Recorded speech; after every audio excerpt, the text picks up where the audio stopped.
Guna mendorong percepatan swasembada gula nasional dan memperkuat hilirisasi komoditas tebu di Kabupaten Rembang, Jawa Tengah.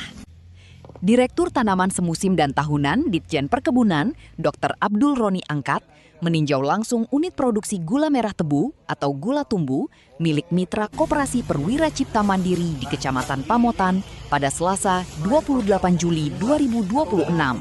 Selain menyoroti pentingnya higienitas produk, Ditjen Perkebunan juga mengkaji peluang modernisasi peralatan produksi melalui koordinasi bersama pemerintah daerah dan kelompok tani guna menekan biaya operasional dan meningkatkan kapasitas produksi.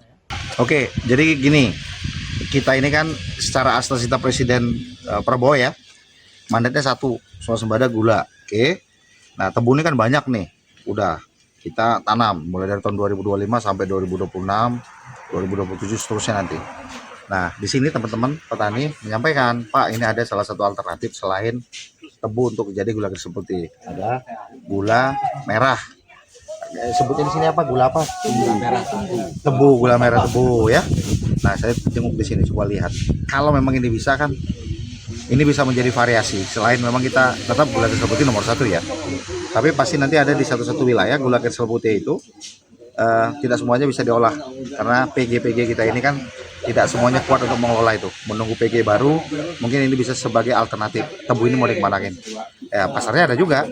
Ternyata perusahaan-perusahaan industri seperti kecap, ya, Indofood, ya, Bango gitu. Nah, saya kira ini kan sebagai alternatif hilirisasi dari tebu itu sendiri. Ya kira-kira gitu. Ya kalau higienis tadi saya sampaikan. Yang penting pertama higienis nomor 2 dulu. Kalau saya apresiasi dulu bahwa petani sudah ada melaksanakan kegiatan inovatif, gitu ya. Nah tugas kita lah bersama-sama ini ya kabupaten ya provinsi yang pusat gimana supaya standar higienisnya itu masuk gitu ya.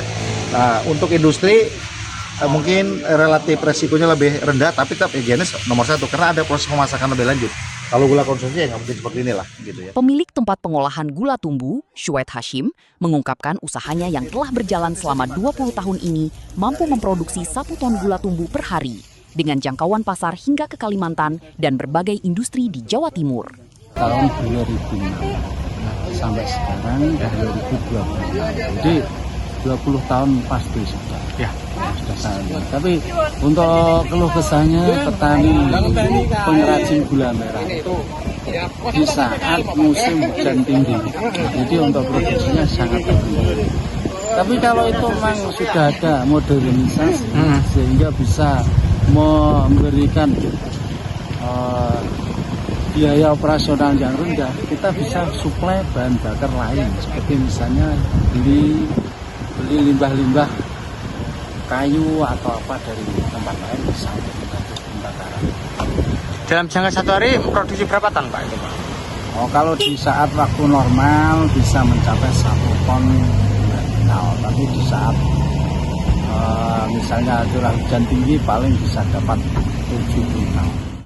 Untuk pengiriman gula kami bisa mencapai luar pulau seperti misalnya dari sini kirim ke Singkawang, ke Pontianak, kita bisa juga untuk di dalam Pulau Jawa ini bisa nyampe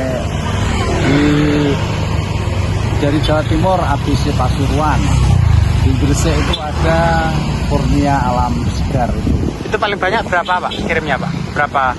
Untuk pengiriman 1 truk biasanya muatan 30 ton. Pengembangan industri gula tumbu di Rembang diharapkan tidak hanya menjadi penopang ekonomi pengrajin, tetapi juga memperkuat rantai pasok hilirisasi gula nasional.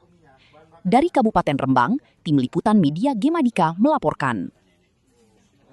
Jangan lupa like, komen, share, dan subscribe channel Media Gemadika.